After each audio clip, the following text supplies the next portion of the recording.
Et bienvenue dans une nouvelle vidéo. Aujourd'hui on va parler ce Forza 125. J'ai parcouru plus de 10 000 km. Il a 3 ans.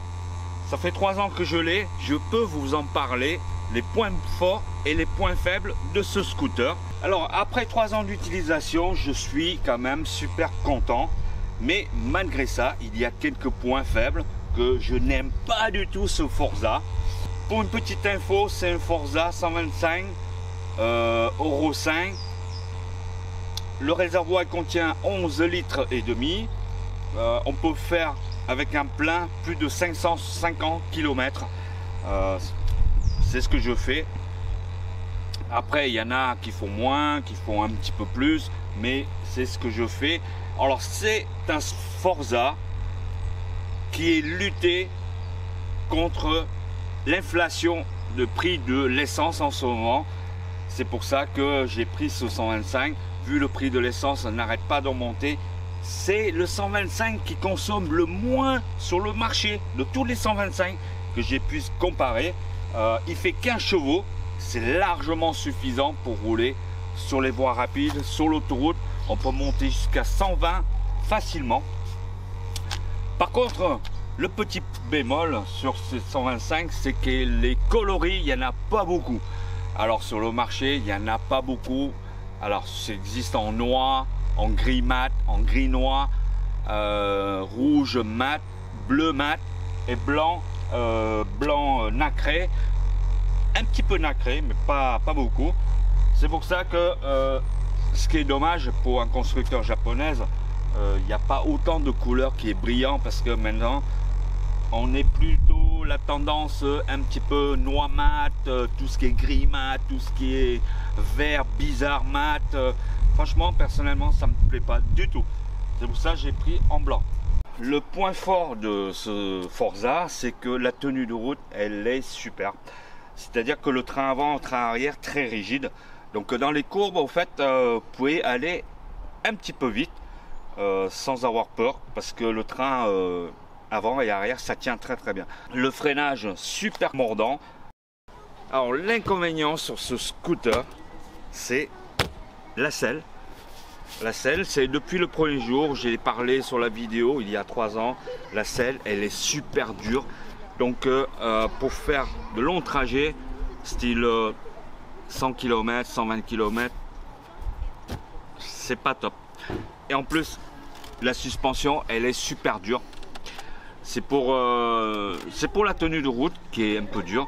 C'est pour ça que je vous ai dit, la tenue de route, elle est bonne dans les virages, tout ça, parce que les suspensions sont dures, sont fermes, pour avoir une bonne tenue de route. Mais par contre, sur les routes un petit peu bosselées, vous allez ressentir avec la selle qui est dure, avec la suspension qui est un peu dure, ça tape un petit peu. Donc ça, c'est le point faible. Alors l'autre point faible de ce Forza, regardez mon point de pied. Alors, il ne faut pas que vous soyez petit, c'est-à-dire si vous faites moins de 1,65 m, c'est mort. Ce scooter n'est pas fait pour vous, parce que moi je fais 1,65 m et regardez les talons, les points de pied, je suis sur les deux côtés. Alors en plus, si vous êtes comme moi 1,65 m, la position de conduite, elle est vraiment pas top. Alors je vous explique pourquoi. Parce que si vous asseyez ici, votre bras, il sera toujours tendu. La position toujours tendue. Ce qui est dommage, parce que, en fait, pour conduire un deux roues, il vaut mieux que votre bras se plier légèrement au niveau des bras pour pouvoir travailler le guidon dans les virages correctement et en toute sécurité. Si vous êtes trop des bras tendus, que vous asseyez derrière pour travailler, ça je parle dans une façon de conduite un petit peu sportive. Vous pouvez travailler, s'amuser et jouer un petit peu avec le scooter. Mais si vous êtes un conducteur normal, en ville, tranquillement, la position pour quelqu'un qui fait 1m65, on va dire ça peut aller, mais idéal, ce serait, je sais pas, la selle serait rabaissée un petit peu comme sur une Suzuki, le scooter Suzuki, j'ai perdu le nom, qui est super basse et qui a une position super ergonomique au niveau des fesses pour pouvoir avoir des bras un petit peu pliés et pouvoir travailler, pour pouvoir jouer un petit peu avec le scooter dans les virages, dans la montagne, tout ça. Mais là, c'est vachement reculé. Vous voyez, j'ai encore la selle qui est là. Donc, si quelqu'un qui fait 1m65, c'est vraiment pas top parce que on est trop en avant. Voilà. Ce qui est bien sur ce scooter, c'est d'avoir des smart key. C'est-à-dire votre clé, vous le mettez dans votre poche et vous pouvez démarrer facilement votre scooter. Ça, c'est pour l'ouverture du coffre. Ça, c'est pour l'attrape à essence. L'avantage, c'est que si vous êtes garé en ville ou quelque part, vous n'êtes pas obligé de tirer la clé ou oublier la clé sur le scooter. Et ça, c'est un très bon point sur ce scooter. Alors ici, vous avez une vide-poche avec une prise. Bon, là, on va pas la voir. Mais... pour une prise de recharge téléphone USB-C. Mais malheureusement, c'est une prise mâle à mâle. Donc, il faut trouver cette fiche dans le commerce. C'est pas évident. Personnellement, je m'en sers pas beaucoup. Voilà.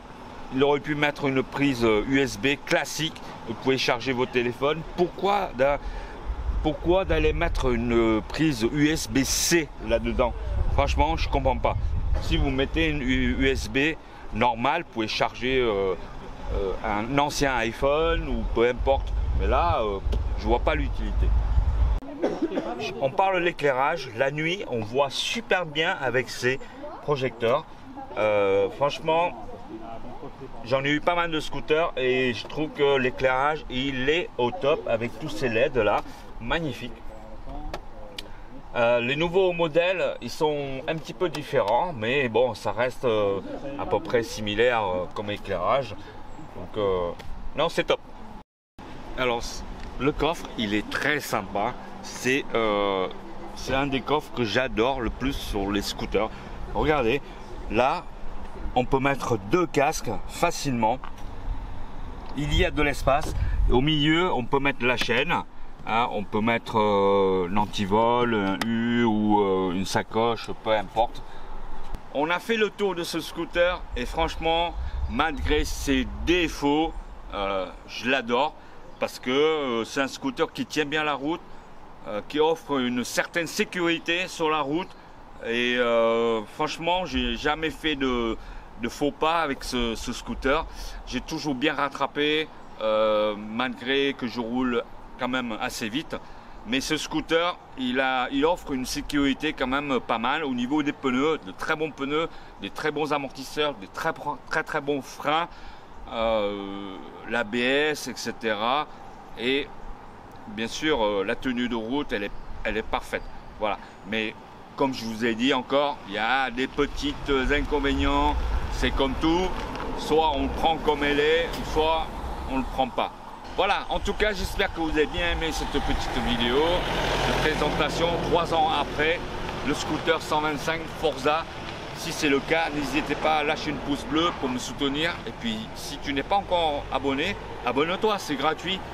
Rendez-vous à la prochaine vidéo. Allez, salut, ciao!